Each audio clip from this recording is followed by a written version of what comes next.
My challenge in our generation is that gradually, through entertainment, through television, through media, through every way possible, we are living in a generation of the dumbing down of ideas.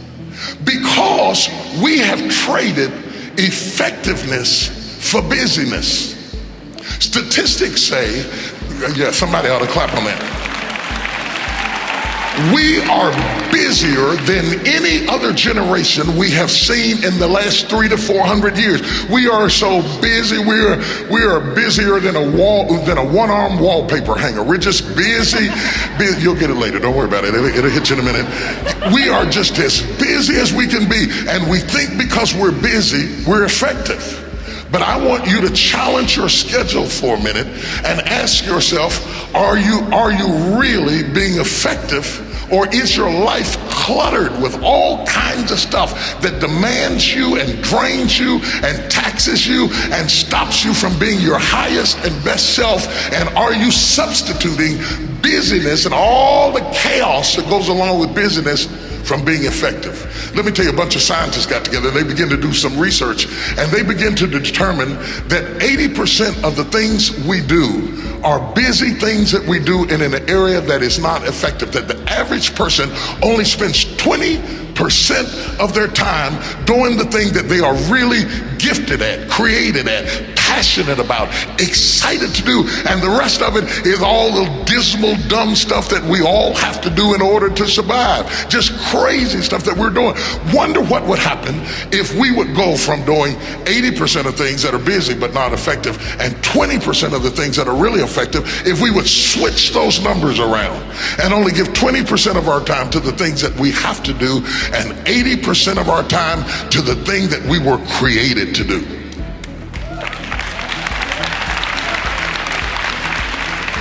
Wonder what would happen to your life. Now think about it a minute. There's a lot of things you could take from me and I could make it. You could take my suit, I got another one. You could take my car, I could get another one. You could take my house, I could get another house. But when you take my time, you have taken something from me that is totally irreplaceable. We take all kind of classes for money management. We know how to manage our money. We know how to repair our houses. We're working on our hair and our bodies and all of this kind of stuff. We do everything except the most important thing is to value our time. It takes time to be creative. You were meant to be creative. You were created in the likeness and the image of a creator, and in that likeness and in that image, you have creativity. If you had time, you would be creative. But in the absence of time and with busyness and clutter and the phone going beep, beep, beep. You all got music playing on your phone, all kinds of stuff. And no matter what kind of song you put on it, after a while you hate to hear it, because every time you hear that sound, you know it's somebody else wanting something else from you that's taking you away from what you are gifted and creative to do. I am afraid that too many times we have put so much focus on teaching you to be good seed that we haven't taught you the power of good soil. And so when we come to soil issues, the seed ignores the soil. We flick the channel. That has nothing to do with me.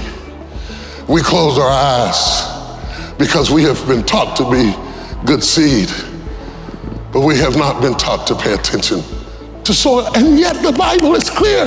Jesus says the sower went forth sowing seed, and some fell by the wayside, some fell amongst rocks, some fell amongst thorns. The whole text is about environment.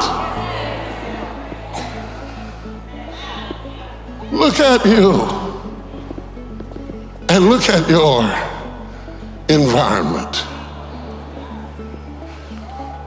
Have you been positioned to flourish? Positioning has a lot to do with flourishing.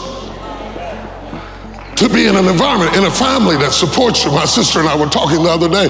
I was telling her what an amazing person she is, that all of our lives together and all the things that God did in my life, not once in all of the years that I've known her, and she was there when Mama had me, have I ever known her to be jealous of me. Not once, not ever. She has always been my cheerleader and my greatest fan. And she said, how could I be jealous of you? You're my brother. I said, a lot of people have siblings that hate them, that are jealous of them, that hope they choke. And some of my development has to be that God planted me in an environment of people that supported me. My brother, my sister, my mother, my father, they all supported me. You can have good seed, but if you've been in bad soil, people who hated you, environments that denied you, education that underserved you, communities that limited you, mentalities that poisoned you. Oh, do you hear what I'm saying?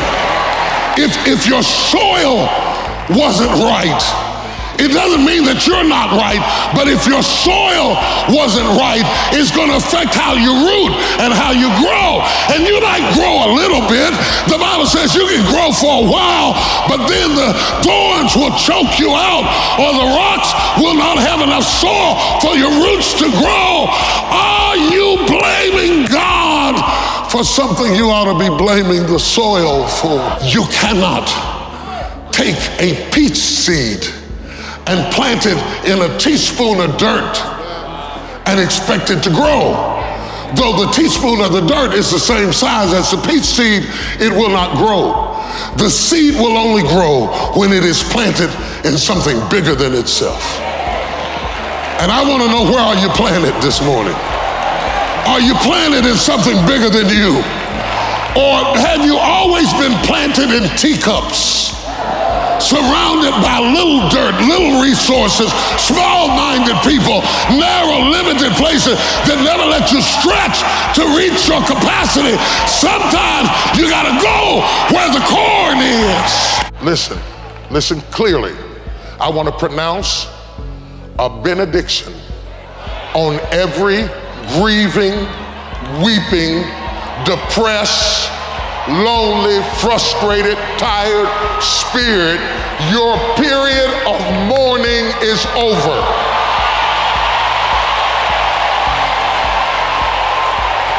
Touch your girlfriend, your sister girl, your cousin, or Meemaw, and tell her I cried my last tear yesterday. I cried my last tear yesterday. I cried my last tear yesterday. I cried my last tear yesterday. I cried my last tear yesterday. You can send them flowers back. You can give that sympathy card back. You can stop looking at me all pitiful. You can stop seeing me as charity. I got my strength back. I got my fight back. I got my drive back. I got my focus back. Glory to God. I'm forgetting those things which are behind and reaching to those things which are before. I got some press down in me. Yeah, shake your sister girl. Say, I got some press in me. That's how I got in here tonight. I got some press down in me. That's why I'm watching on television. I got some press down in me. I got some fight in me. If you don't believe I got some press in me, look back in my history and ask the folk who fought me. Ask the people who said I would never make it. I got some press in me. I made it without them. I made it in spite of them. I've seen people who were on their grind. I've seen Steve Harvey's on his grind. I've seen people on their grind. What on the grind really is a work ethic that would blow your mind. It would blow your mind. I'm 60 years old, and everybody who works for me is younger than me, and they'll tell you, I'll work you up under the table. I'll work you up under the table. Where does that come from? My father. My father, absolutely. My father is rigged. Let me tell you, this chair is about to break. My father's sitting here and my mother is sitting here, and they're fighting for the mic from moment to moment. My grandmother talks to you every now and then. All of my ancestors are sitting on this table all the way back to Nigeria. All of them. My ancestors were Igbos from Nigeria, and Igbos are called black Jews, that they're industrious, that they go after things, that they're hardworking people. So all the way back in my DNA, we were self-sufficient. And all of them are sitting here. Folks whose name I can't even call. So what we're talking about is culture, okay? And not racial culture, family culture. Where the demonstration of what my father decided what grinding was. You weren't grinding till daddy said you were grinding. Gotcha. Take your hands out your pocket, boy, like you got $1 million in your pocket. They trained us not to be lazy. They talked about lazy like it was a disease. Do you have the courage to act outwardly on what you see inwardly? Or will you die a dreamer? Will you die on the verge and on the edge and in the land of coulda, woulda, and shoulda? The strong hen rules the roost. Do you have the courage? I'm going to drop something on you.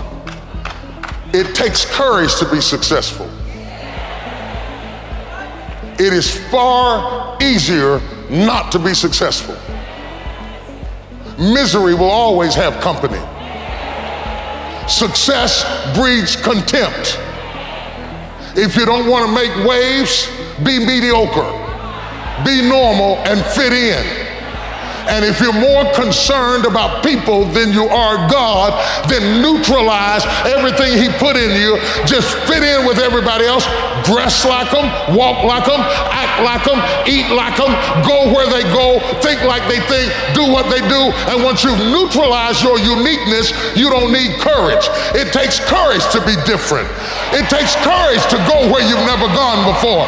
For some of you, it took courage to come to this conference. It takes courage to get you outside of the bar. It takes courage to be successful. It takes courage to win. People don't talk about people that don't win. If you win, they're going to talk about you. Do you have the courage to stand there though the storms keep raging and the people get to talking and you stand there and say, I've come too far to turn around? That's your girlfriend and say, do you have the courage?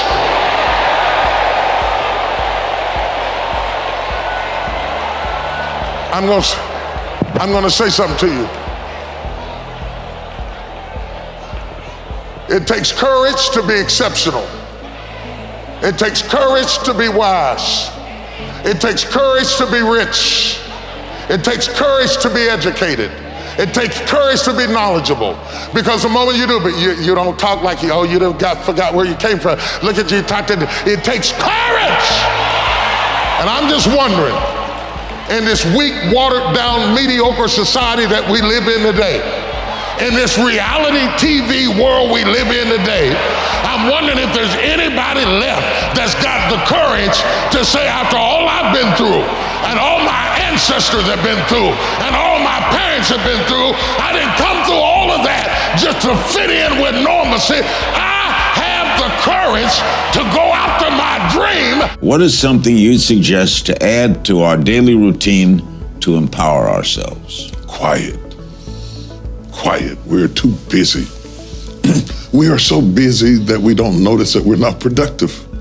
Busy does not mean that you are producing. We are just spinning our wheels.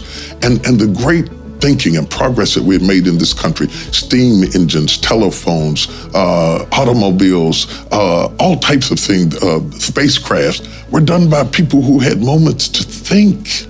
We're moving so fast at breakneck speed. And if we get a free moment, we're on Twitter and Facebook and everything. It's the death of creativity. And I would challenge people to go back to meditation. And if you're spiritual, go back to prayer. If you're not, just go back to just laying still for a moment to clear your head, to hit the reset button. Because we are starting every day with the burdens from yesterday assaulting us in today. Let's put a comma between all of that. I read somewhere, as an actor, I think, said it, that once a week, he doesn't talk. Yeah. Doesn't talk all day. Yeah, just peace. Yeah. Yeah, just peace. Shut it all down, and you'd be surprised what you can hear when you shut up. The very first command God says to Adam is to be fruitful. You can only be fruitful if you are seedful. Okay, so we're talking about the difference between fruit and seed. Identifying your seed is what causes you to be fruitful. The first revelation of seed should happen in your family. You should have parents who are looking at their kids looking for seeds. I'm gonna give you my grandbaby story. You asked for it, you're gonna get it. You're just gonna get it. So we're in my church and it's dark and my grandbaby's in there and a bunch of friends are in there and we're taking pictures and I can't find the light. And the lights are complicated and I can't figure out how to turn all this stuff on. And so we're trying to get some pictures. And so my grandbaby ran and she says, wait a minute, Paul, I'm gonna get a flashlight. She went up under the pew where we have hidden flashlights, snatched down a flashlight and brought it over and said, now take the picture. And so I said to her, I said, baby, Kinsey, don't you wanna be in the picture? She said, no, I don't wanna be in the picture. I wanna hold the light. That's the seed right there. That's the seed right there. So we came back to the house and I was getting ready to take a picture and I'm trying to keep up with you millennials, it's so hard. And I was trying to take a selfie and I got a timer, where you can back up,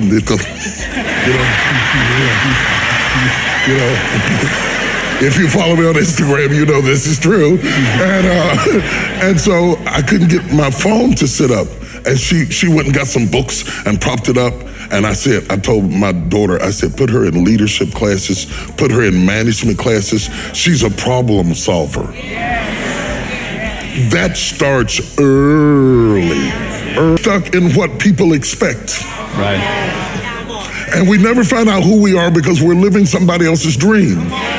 And so there he is plowing in the field doing what his daddy wanted and going around and said, I guess this is all life has for me. And he's going around and around in circles. Like many people are listening to me right now. You go to work, go to church, go home. Go to work, go to church, go home. Go to work, go to church, go home. You're plowing around in circles until Elijah passed by him. And then he was exposed to something. The moment he was exposed to something greater, he dropped something lesser. Be strong and very courageous. Be strong and very courageous. Be strong and be of good courage. Be strong and possess the land. Because God knows that for what you're going to do, it is not by outer strength. You understand? You understand. See, help me preach this thing this morning, girl. It's inner strength. So my fourth point is you got to have inner strength for this fight. It's not your outer strength. It's not by might, nor by power, but by my spirit, saith the Lord. So you got to have that gut strength, that belly strength, that devil-defying come hell or high water strength, that roll me out in front of them and I'll preach from a chair strength, that tenacity to take a licking and keep on ticking, that inner strength that when I can't do as I would, I'm going to do as I can, but I'm not going to stop doing. To the best of my ability, I'm going to stretch and go. Hallelujah! Be strong!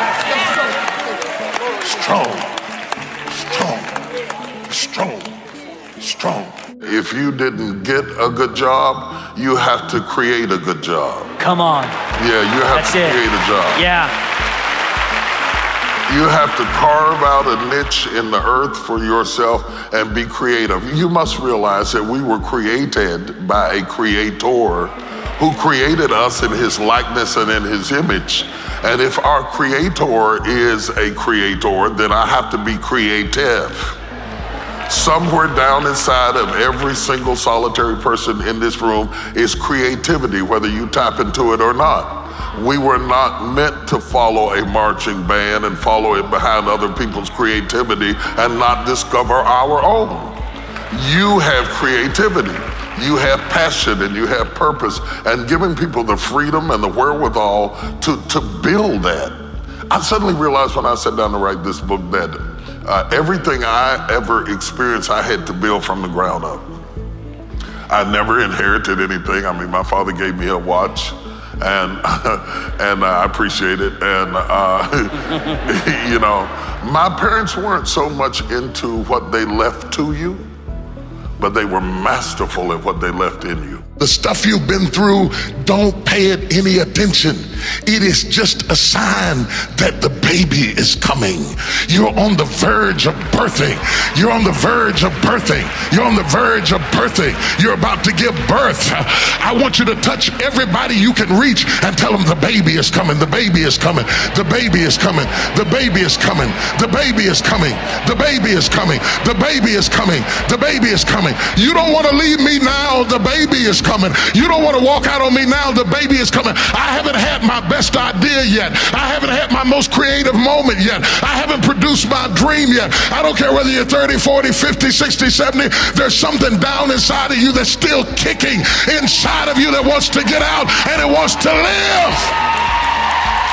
It wants to live. The whole reason you're here today is because there's something in you that needs to be fed, that needs to be stirred, that needs to be electrified, that needs to be illuminated. There's something down inside of you crying, let me out! Let me out! Make some noise in this place! Yes, yes, yes! We are waiting on your water to break and for you to give birth to the greatest idea you have ever had. Make some noise in this place.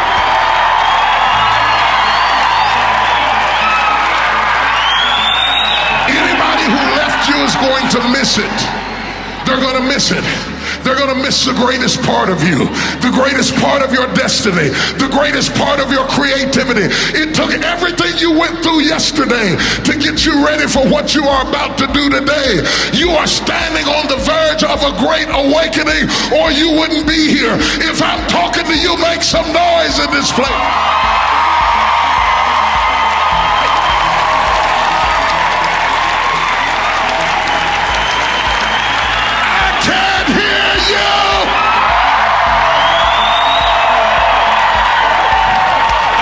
Businesses in you, companies in you, concepts in you, books to be written, paintings to be drawn, concepts to be birthed, ideas, creative concepts. There's something that you could do, that you could think in your life that would radically change your life. Somebody could take the hand you've been dealt and win with it. Same circumstances, same ideas. They would do it through what they thought about your life.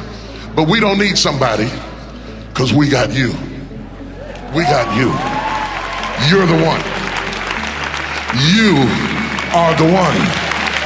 I want you to join hands with somebody for just a minute. I'm telling you right now, if you are going to birth your dream, your calling, your passion, and the second half of your life, you can't draw back when life gets tough. You've got to stand up to it and push. Get that person by the hand, because there's something inside of them that is about to happen. Squeeze their hand.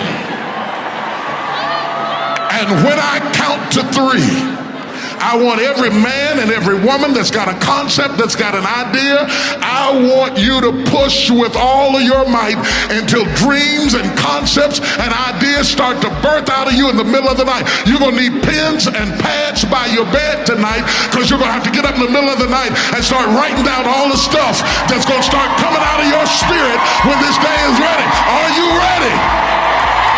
1, 2, 3. If you want to change your life in the next 30 days for free, check out my training right here below. Or if you want some more affirmations from John Assaraf, check out the video right there next to me. I think you'll enjoy them. Continue to believe, and I'll see you there.